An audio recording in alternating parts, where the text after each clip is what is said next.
यहाँ पर आते ही गांधी जी ने सोचा कि पहले भारतीयों को जाना जाए। गांधी जी ने यह सोचा कि अगर हमें भारतीयों के लिए काम करना है तो भारतीयों को तो जानना जरूरी होगा। गांधी जी एक बात कहते हैं कि उनका सबसे पहला एक्सपीरियंस जो उनकी लाइफ में एक टर्निंग पॉइंट रहा वो था चंपारण सत्याग्रह। हाँ, चंपारण, वही चंपारण जहाँ इंडिगो कल्टीवेशन के खिलाफ गांधी जी ने सत्याग्रह किया था। गांधी जी का पहला सत्याग्रह भारत में चंपारण सत्याग्रह, जहाँ तिनकटिया कानून के खिलाफ उन्होंने सत्याग्रह किया।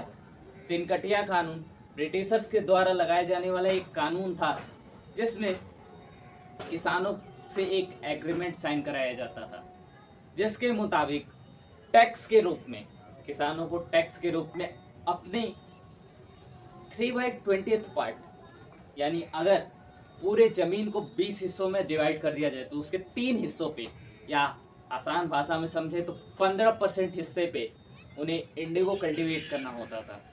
इंडिगो यानी नील की खेती करनी होती थी, और वो पूरी की पूरी नील अंग्रेजों को टैक्स के रूप में देना होता था। इससे अंग्रेजों का फायदा था कि वो वही इंडिगो ब्रिटेन ले जाते थे, यहीं से कॉटन खरीद के ले जाते थे और वहाँ पर अपनी फैक्ट्रीज, अपनी इंडस्ट्रीज में उसे प्रोसेस करके कपड़े बनाते थे और वही कपड़े लाके भारत में बेच देते थे सस्ते दामों पे। इसी से उनका व्यापार चलता था। इंडिगो कल्टीवेशन में ब्रिटिशर्स का तो फायदा था पर आम किसानों का घाटा था, क्योंकि अगर लगातार किसी ज़मीन पर इंडिगो की फसल बार बार उगा दी जाए लगातार कई सालों तक, तो वो ज़मीन अगले 5 से 10 सालों के लिए बंजर साबित हो जाती थी। उस पर कुछ कल्टीवेशन नहीं किया जा सकता था, क्योंकि इंडिगो एक ऐसी क्रॉप थी, नील एक ऐसी क्रॉप थी जो सबसे ज़्यादा मिनरल्स लेती थी। ज़मीन की फर्टिलिटी ख़त्म हो जाती थी उसके बाद। आज जो नील बनता है, जो आपके कपड़ों में पड़ता है, वो नील किसी क्रॉप से नहीं, वो सिंथेसिस होता है, वो केमिकल से बनता है। पर उस समय ये केमिकल्स नहीं थे, उस समय लेटेस्ट जर्मनी ने इवॉल्व किया था, पर उस समय क्रॉप से होता था और वो क्रॉप ब्रिटिशर्स उगवाते थे भारतीय लोगों से, जिसमें एक कानून था तिनकठिया कानून, जो सबसे ज़्यादा प्रोमिनेंट था चंपारण रीजन में, चंपारण बिहार में। और इसी को लेकर गांधी जी ने पहला सत्याग्रह किया अपना चंपारण बिहार में, जिसे चंपारण सत्याग्रह के नाम से जाना गया, और इसमें उनको सफलता मिली। गांधी जी और डॉक्टर राजेंद्र प्रसाद, हाँ, डॉक्टर राजेंद्र प्रसाद, जिन्होंने इस मूवमेंट में सबसे ज़्यादा रोल निभाया गांधी जी के सहयोग में, इन दोनों ने मिलकर इस सत्याग्रह को सक्सेसफुल बनाया।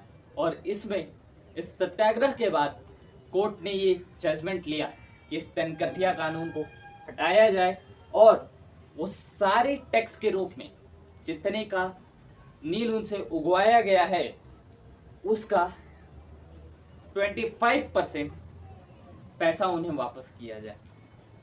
किसान इससे खुश थे, अंग्रेज इससे नाखुश थे। ये पहला ऐसा सत्याग्रह बना जिसने, गांधी जी ऐसा कहते हैं कि इस सत्याग्रह की वजह से उनकी लाइफ में एक टर्निंग पॉइंट आया, जिसके उन्हें समझ में आया कि ये ब्रिटिशर्स हम पे कोई कानून नहीं बना सकते। अगर ये कोई कानून बना रहे हैं तो हमें इसे फॉलो करने की ज़रूरत नहीं है। ये होंगे जो भी हैं, हमारे लिए कुछ नहीं है।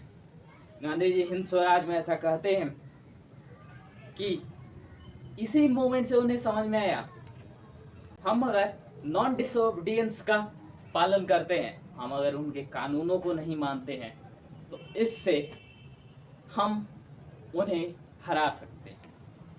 गांधी जी ने ये आइडिया अपने हिंद स्वराज की बुक में, जो उन्होंने 1909 में लिखी थी, उसमें ये प्रपोज करते हैं। गांधी जी का दूसरा सबसे बड़ा सत्याग्रह चंपारण के बाद, चंपारण का सत्याग्रह हुआ था 1917 में, अप्रैल के समय ये सत्याग्रह हुआ था। उसके बाद 1917 के ही लास्ट में नवंबर दिसंबर के समय गांधी जी दूसरा सबसे बड़ा सत्याग्रह करते हैं खेदा में। खेदा जो कि बिहार में से अहमदाबाद चले जाते हैं।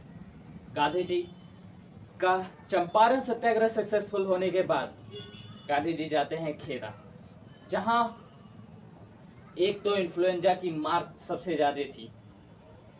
गुजरात एक ऐसा रीजन था जहां इन्फ्लुएंजा एपिडेमिक, उस समय इन्फ्लुएंजा फैला हुआ था वर्ल्ड वाइड। जिस समय अभी कुछ समय पहले कोविड जिस तरह फैला हुआ था, उसी तरह उस समय इन्फ्लुएंजा का प्रकोप था। और इस समय तो मेडिकल फैसिलिटीज बहुत डेवलप हो चुकी हैं, पर उस समय ऐसा नहीं था। ऐसा कहा जाता है कि 1921 के सेंसस के हिसाब से, जनगणना के हिसाब से 2.1 मिलियन लोग, हाँ 2.1 मिलियन, 2 करोड़ 10 लाख के आसपास लोग अपनी जान गंवा चुके थे।